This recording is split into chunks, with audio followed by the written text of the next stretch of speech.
Boa noite, café com sêmio de número 143, eu acho. O tema é o médico artesão. Fixar comentário. Espero que vocês estejam me vendo e me ouvindo. Quem está me ouvindo, quem está me vendo, a imagem está boa. Hoje eu vou falar sobre o médico artesão na perspectiva de um livro que eu estou lendo, não acabei ainda, chamado O Artífice, de Richard Sennett. Tá? Ele é o mesmo autor de A Corrosão do Caráter e Cultura do Novo Capitalismo. Ele fala um pouquinho sobre o que é ser artesão. Tá? Só um exemplo que eu acho interessante para a gente pensar em respeito do que é ser um artesão. Eu acho que às vezes é difícil o médico se colocar como um artesão, né? A gente pensa em artesanato, a gente sempre vai pensar inevitavelmente em trabalho manual apenas, né? Por exemplo, um artesão que trabalha numa marcenaria, tem todo o cuidado para pegar uma peça, enfim, e transformar aquele pedaço de madeira em algo único, né? E é difícil, né? Por que um médico seria um artesão? E o artífice, né, que seria ali um nome dado ao artesão, ele é descrito nesse livro como sendo uma figura que vem perdendo a importância, e ele fala também que essa perda da importância do papel do trabalho artesanal, ele é uma fonte inclusive de infelicidade, né? Só um parênteses. Dois parênteses, um para abrir e outro para fechar. Eu vi há pouco tempo aqui, acho que essa semana na internet, uma definição, não sei se é lazy job, não sei se vocês viram isso, né, que é uma blogueira dessa, e várias pessoas são adeptas agora do tal do lazy job, que é você ter um trabalho que ele que o ideal seria buscar um tipo de trabalho que ele te faz gastar pouca energia, né? Te exige um pouco nível de dedicação, mas que te dá o máximo de salário possível, né? Que isso aí seria o ideal, né? Que a busca hoje seria a busca por um trabalho com que dê pouco trabalho, a gente pode dizer assim, mas que dê um retorno financeiro adequado e que a pessoa possa se envolver o mínimo possível com o trabalho. O Richard Sennett descreve como que isso aconteceu, tá?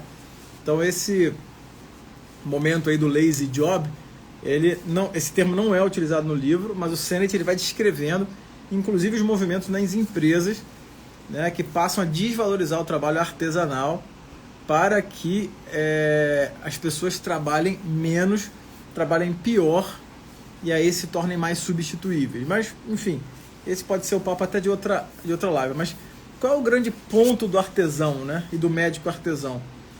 O grande ponto do livro, né, dessa primeira parte do livro que eu queria trazer hoje para cá, para a live, é a questão da ligação da mão com o cérebro.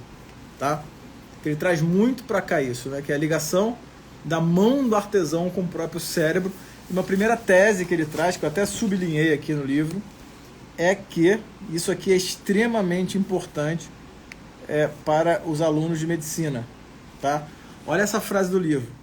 É no nível da maestria ou da mestria, como demonstrarei, e ele vai falar isso depois, que se manifestam os problemas éticos do artesanato. Tá? Essa frase, né, é no nível da maestria que se manifestam os problemas éticos do artesanato, eu posso trazer para a medicina.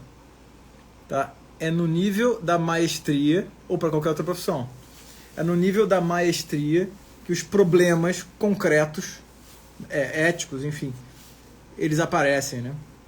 Porque se você não está num nível técnico, se você não adquiriu uma personalidade profissional, você não consegue interpretar a realidade.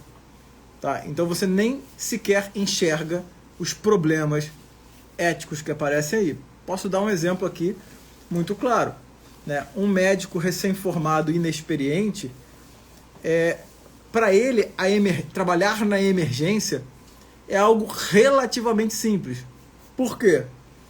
Ele vai se preocupar em saber fazer uma massagem cardíaca, em entubar um paciente, em pegar um acesso, a fazer droga vasoativa, tá? E a iniciar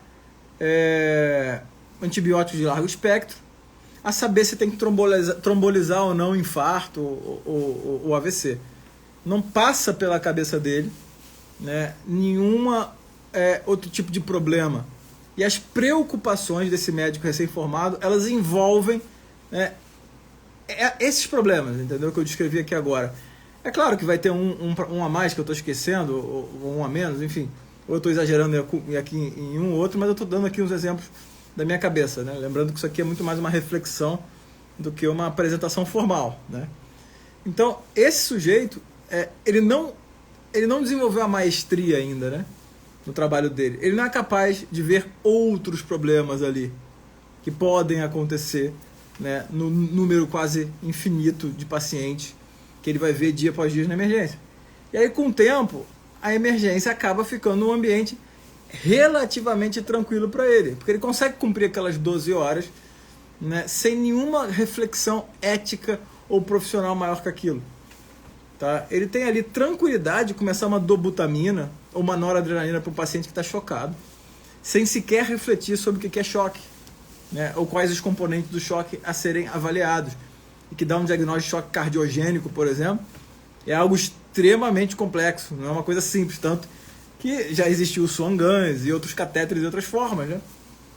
Tá? Então, o que é o médico artesão?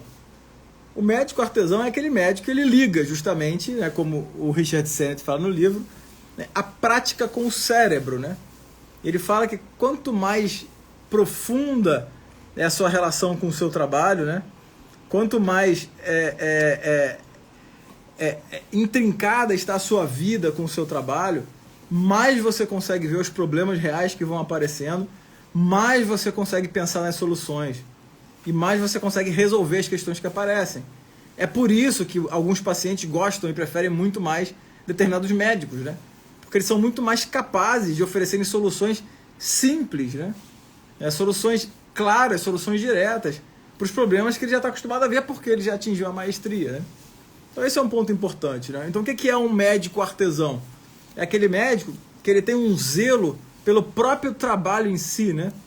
Exemplo, é aquele, sei lá, imagina aquele marceneiro ou aquele artista que está fazendo uma obra, que ele fica debruçado naquela obra, sabe-se lá quanto tempo, horas, horas e horas e horas, né?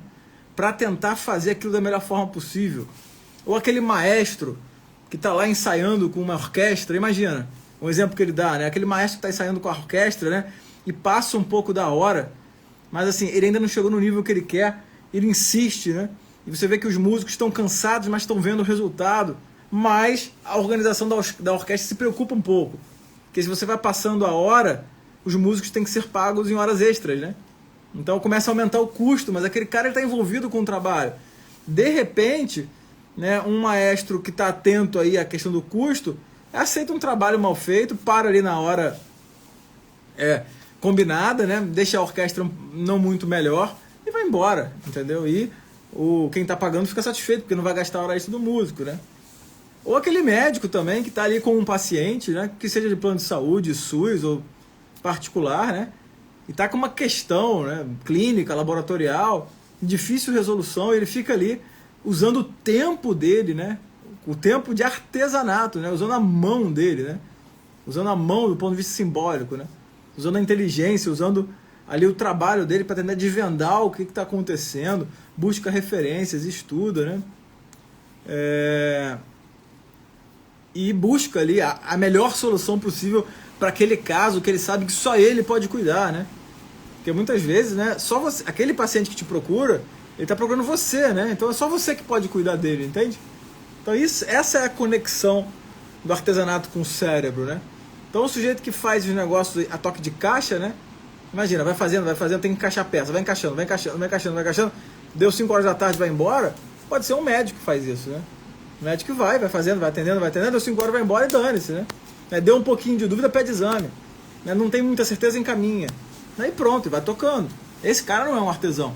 Esse cara não há conexão entre o trabalho manual, que é a consulta clínica, com o cérebro, né? E o que ele desenvolve no livro também é que, curiosamente, esses sujeitos que se colocam como artesãos na vida prática, eles são mais felizes. É aí que está, né, o grande tchan da coisa, né? Aquele cara do lazy job, que fica ali trabalhando mal, que não é perito no que faz, ele começa a cansar do trabalho dele, começa a se incomodar com o trabalho, né? Começa a achar que aquele trabalho é pouco para ele, começa a achar que ele é mal remunerado, começa a se incomodar e começa a ficar infeliz, enquanto aquele outro que se dedica ao trabalho, que vai fazendo cada vez mais bem feito, que trabalha mais que os outros, né? Que se envolve, né, com o cérebro e com as mãos no trabalho, esse cara, ele é mais satisfeito, né? Ele é mais satisfeito. E aí você vê esses profissionais dedicados, envolvidos com a profissão, querendo melhorar, melhorando, evoluindo, mais felizes, né? Mais felizes. E você, ou outra pessoa que, em tese, fala, não, meu trabalho é só de hora tal, eu quero curtir a vida. Essas pessoas vão curtindo a vida e vão ficando mais infelizes, né? Ou seja, são pessoas que não têm o trabalho como um centro da vida, né? Não tem. O trabalho fica em paralelo à vida. E aí o que fica no centro da vida? Os caprichos, né? Os desejos, né? Mas o ser humano, ele nasceu para trabalhar, né? E você vai trabalhar como um artesão, né? Como um artífice, ou você vai buscar o lazy job, né? Esses trabalhos aí, né? de pouco gasto, né? De pouco gasto intelectual, de pouco trabalho, né? E para você poder curtir tua vida, né? Então é isso, sugiro muito que vocês leiam O Artífice de Richard Sennett. Beleza? Um abraço a todos e até a próxima.